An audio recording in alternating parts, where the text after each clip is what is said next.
We're swimming in data, right? But how do you know if a pattern you're seeing is the real deal or if it's just random chance? Well, that's exactly what we're going to dig into today with a super useful statistical tool. Okay, so let's get right into it. Picture this. You run a taste test for 4 different biscuit brands. You ask 100 people. Now the results come in, and they're not perfectly even. So the big question is, does one biscuit actually taste better to people, or was it just a lucky day for that brand? How can we be sure? So, take a look at these numbers. If everything were totally random, you'd expect a perfect 25, 25, 25, 25 split. But that's not what we've got. It looks like brands C and D are pulling ahead. But is that lead real? Is it meaningful? Or could a split like this happen just by random chance? This right here is the exact kind of puzzle that a special statistical tool was designed to solve. So here's how we're going to tackle this. We'll start with the central question, introduce the tool itself, look at how it works, see where you can use it, and finally, figure out how to read the results. Let's jump in.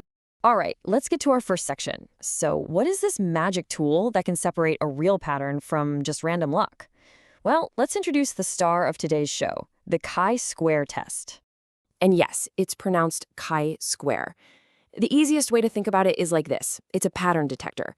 Its whole job is to measure the difference between what you actually saw in your data and what you would expect to see if there was no pattern at all, if everything was just totally random. It boils that whole difference down to one single number. You know, this isn't some newfangled thing. The test was actually developed way back in 1900 by a guy named Carl Pearson.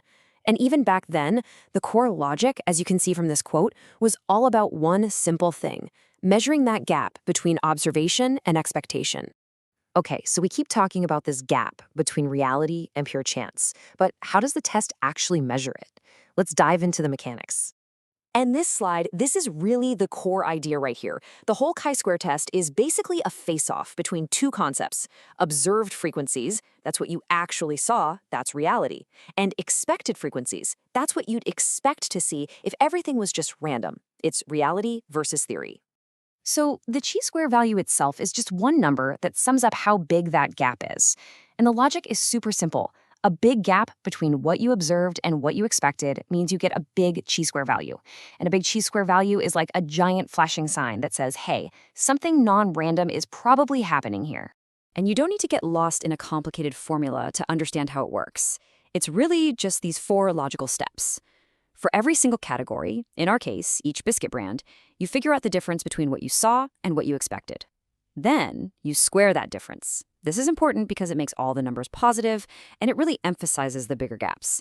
Then you divide by the expected number, and finally, you just add up all those results. That's it. That's your chi-square. Okay, so now we know what it is and kind of how it's calculated. So what do we actually use it for? Well, the chi-square test has 2 really big jobs. Job number 1 is called the test of goodness of fit. And this is exactly what we've been talking about with our biscuits. You have a theory, the expected outcome, right? Which is that all 4 brands are equally popular. And you're testing to see if your actual observed data is a good fit for that theory. Then there's job number 2, the test of independence. This one is a little different. Here, you're not testing against a theory. You're trying to see if 2 different things are related. For example, is there a connection between a person's gender and their opinion on something? Are those 2 variables linked, or are they totally independent of each other? The chi-square test can help you figure that out. Now, before we can get a result we can trust, there are a few important rules of the road. First, your data has to be counts. You know, the number of people who chose brand A, the number of people who chose brand B. It doesn't work with percentages or averages. And a really important one, you generally want the expected count in each of your categories to be at least 5. If it's less than that, the test results can get a little unreliable. Okay, we have our question, we have our tool, we've run the numbers, and we have our chi-square score. So now what? This brings us to the final step, reading the results and making the call. So let's pretend we did all that math for our biscuit study, and out pops a final chi-square value of 5.44. Great, but what does 5.44 actually mean?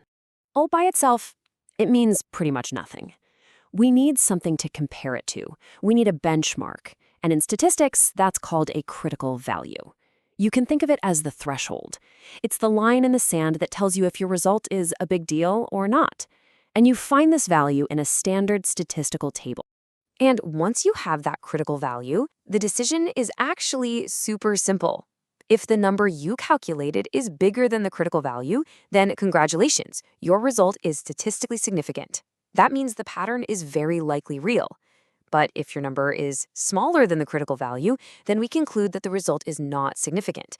The differences you saw were probably just random noise. So, bringing it all back to our biscuit example, if we got a significant result, it would mean that the preferences we saw are not just random. There is a real, measurable pattern of preference among those consumers.